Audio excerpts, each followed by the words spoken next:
everyone, it's Kim and welcome back to Bookmarks and Breadsticks.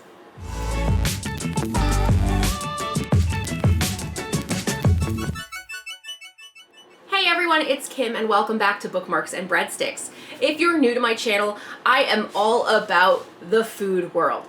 I read primarily food writing and food books. Food writing does not mean cookbooks, it means things like culinary history and reference. It could be the food and restaurant industry. It could be about agriculture industries. I am all about food all day, every day. It's what I do in my regular job. It's what I do here on my channel and what my small business also supports. And today I'm here to bring you my November wrap up. Now, if you've been keeping up with me all month, you'll recognize pretty much every book I'm going to talk about because it is Nonfiction November, but I do also have two other fiction books I have snuck in during the month. If you haven't already, I really recommend to go watch my weekly recaps of Nonfiction November. That way you get more in-depth reviews about each of these books. But for today, this will probably be a short video. I wanted to recap everything I am reading. So first, let's start with the two fiction books I read this month. You have heard me talk about Mismatch by Sarah Jafari. This is by a London-based British-Iranian writer, and this book, her work, has been longlisted for Spread the Word Life Writing Prize and published in Galdem and The Good Journal. She's also a contributor to I Will Not Be Erased, the romance anthology of Who's Loving You. She works as an editor and runs Token Magazine, and this magazine is a showcase for underrepresented writers and artists, and this is her debut novel. So I enjoyed The Mismatched. I enjoyed the conversations about Soraya and her family's relationships. I was a little bit lukewarm about the relationship with the love interest Magnus, but I really definitely loved the relationship with her family. But what is this book about? A kiss isn't just a kiss in this cross-generational story about love, family, faith, and finding yourself. Now that Soraya Nazari has graduated from university, she thinks it's time to find a way to acquire some of the life experience she feels she's lacking, and Magnus Evans seems to be the perfect candidate. So essentially, this girl has worked very hard throughout school. She needs to go find a job, but she's a little lacking in the love department, and Magnus, she judges him very much as don't judge a book by its cover. That's exactly actually what she does with Magnus. She sees him as a rugby player. He's cute. He could be a good hookup. And she finds distracting herself with Magnus pretty easy at first, but then she learns there's more to him than meets the eye.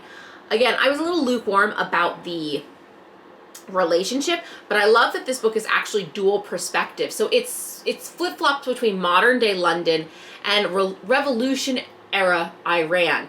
And you see the voices of not only Soraya, but also her mother.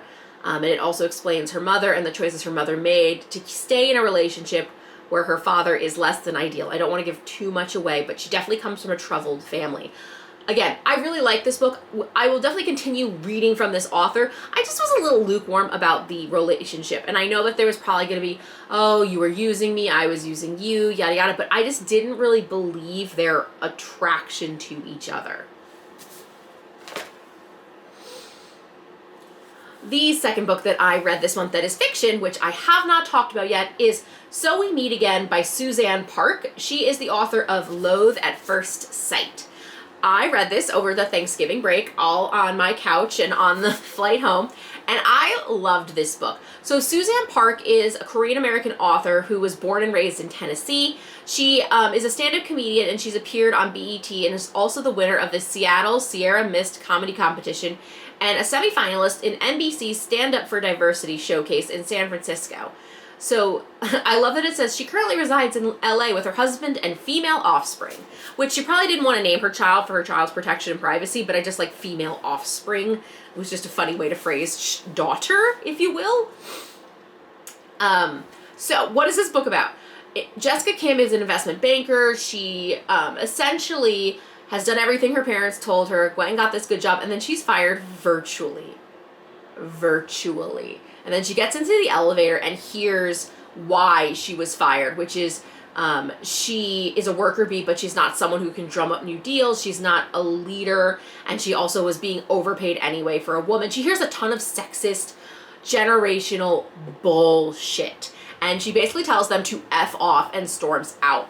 But she literally has just put down for a condo and she can't live there. So she breaks her lease and moves home from Wall Street. So now she's back in Tennessee with her loving but meddling mom and dad. Her dad travels a lot. He's not in the book as much as her mother. Her mother is a Korean church-going good woman who wants her to get married, wants to meddle.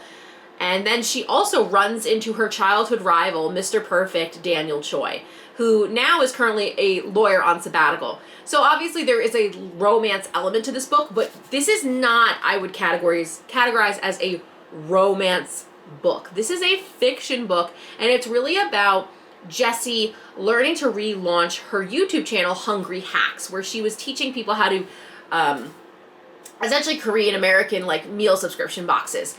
And that's really the focus of the book. Now, I really liked it because I thought it's modern. It was written physically during the pandemic. It does not take place during the pandemic. But the fact that we're following someone's budding YouTube business and YouTube channel and how it explodes. I mean, I'm a YouTuber who wants to, I don't know, I want to make it big. Can I say that? I feel like that's really full of myself. But a YouTuber who also has her own small business and really does I want that business to take off. I want that business to be my whole life. I'd love to leave my corporate job and make this my whole 9-to-5 year round. So it was really fun and I really related with the protagonist. I just felt like a lot of things fell into Jessie's lap that are very unrealistic. Like, who so easily lands that one big client that suddenly she's in grocery stores? And then how does she suddenly land a role on like a TV morning segment? These are all things I'm fighting for every day. Like, I got tapped by the Kelly Clarkson show for like an initial interview, and now every month I send an email, which feels like into the abyss, going, do you like me? Would you like to talk to me? I'd love to talk to you. You know, like, I wanted more of the grind, but I guess that wouldn't have been that interesting of a book. So did I like it? Yes. I didn't really dig the relationship between her and Daniel, but it's very pure. It's a very pure romance. There's like no sexy times on the page. I just kind of felt like they were still kids, even though they'd graduated college and had real jobs. But it also, to be true to myself, like, I didn't know what the hell I was doing in my 20s, especially when I lost my first job in my 20s. I was not as well put together as this girl was. So I definitely think it is worth the read. It's definitely funny. It's like, I know Suzanne Park's a comedian. Oh my God, there were definitely times I was snorting. It was really funny. So that was the other fiction book that I read in the month of November. Okay, the rest of these books you have already seen and I have reviewed on my channel. I am currently finishing up on the day of filming this. I have a little less than 3 hours left of, if I can remember the name, come on, Stir, My Broken Brain and the Meals That Brought Me Home by Jessica Fetcher. I read this on Scribed. Jessica Fetcher actually narrates the book herself, which is always awesome. I actually own the book on my shelf. It's on my Wrapped TBR, which is part of that column behind you, as you guys can see. That is the most recent and final book I read for Nonfiction November. The other books I've also reviewed on my channel during week 3 of Nonfiction November, I read World Travel and Irreverent Guide by Anthony Bourdain. During week 2 of Nonfiction November, I read Taste, My Life Through Food by Stanley Tucci. This memoir, I believe, made the shortlist for the Goodreads memoir section. I honestly don't really follow the Goodreads Awards, but I saw a lot of other booktubers talking about it, so like, heck yeah, Stanley Tucci! And then during week 1, I read Tiny Moons, A Year of Eating in Shanghai by Menya Powell. And I read I read Stanley Tucci's book the same week as Tiny Moons. And then I read The Secret History of Food by Matt Siegel. I'm looking at the back of this book, and I'm impressed with the number of people who have just left blurbs on the back. Danny Meyer, Katie Quinn, Wiley Dufresne, and Graham Holiday. That's pretty impressive. So nice job, Matt Siegel, for getting those endorsements on your book.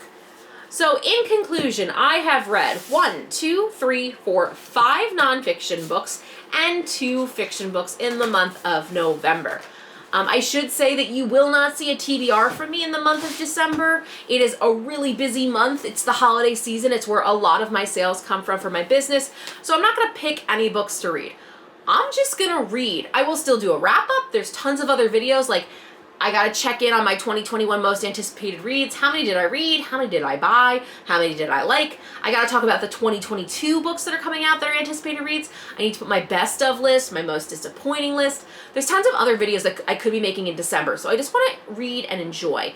But let me know in the comments below, is there a specific video or list or wrap up that you wanna see from me by the end of December? I'd love to know. I wanna make content that you guys wanna enjoy. I will be hitting up and doing one more little free library book deposit or book tradition for the Christmas holiday. My mom and my sisters are actually coming here for Christmas, so I plan on taking them on a little free library tour, if you will. But besides that, let me know what you guys want to see. And on your way down, please don't forget to hit like and subscribe. It really helps my little channel grow. As of filming this, I am 19 subscribers away from 700, which I would love, love, love to hit by the end of the year. But hey, I'm just so glad you guys are here to begin with. It's been a crazy year, and your support has meant the world to me, and I will see you in the next one. Bye.